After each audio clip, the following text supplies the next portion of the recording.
দুপুরে খাওয়া দাওয়া করতে বসে গিয়েছি, আর বেলা অনেকটা বেড়ে গেছে, সেটা দেখেই বোঝা যাচ্ছে। এই আর নতুন ব্যাপার কিছু হ্যাঁ, নয়, হ্যাঁ। বেলা বেড়ে যাওয়াটা নতুন ব্যাপার কিছু নয়। বেলা বেড়ে গেলে না আমার মনটা ভীষণ ভালো লাগে।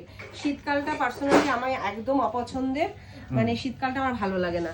মানে শীতকালে দিনই পাওয়া যায় না, মনে হয় যেন বিকেল হলেই সেই সন্ধে হয়ে যায়, এরকম একটা ব্যাপার।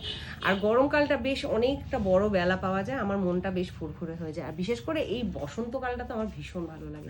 ওই যে কোকিলের শুরু কোকিলের হবে আবার, কুহু কুহু, এই ব্যাপারটা আমার খুব ভালো কোকিল লাগে। একবার ডাকবে তুমি একবার ডাকবে, হ্যাঁ। কোকিল একবার ডাকবে তুমি হ্যাঁ, একবার হ্যাঁ। ডাকবে, তারপর কোকিল রেগে যাবে তুমিও রেগে যাবে। হ্যাঁ, এমনি আমি রাগ করবো না। তা যাই হোক, আজকে দুপুরের মেনুতে কি আছে তোমাদের একটু দেখিয়ে দিই।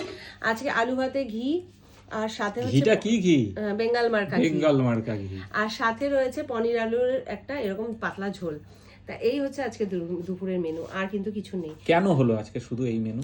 এই মেনুটা সকালবেলা তো বলেছি কেন হয়েছে না, আজকে আমাদের বাপের বাড়ি পাড়াতে পুজো আছে, মানে শীতলা মনসা রক্ষাচণ্ডী পুজো রয়েছে, ঠিক আছে। সেই কারণে মা বরাবর নিরামিষ খেয়ে মানে আসে।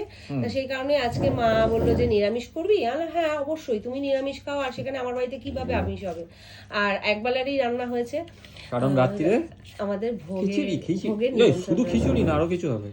শুধু খিচুড়ি, খিচুড়ি, স্পেশালি একটা সবজি আলুর দম আর ঘ্যাট। আলুর দম হয় বা লাবড়া। হ্যাঁ লাবড়া হয়, এই দুটো হয়। চাটনি। সাথে বোঁদে হয়, চাটনি হয়।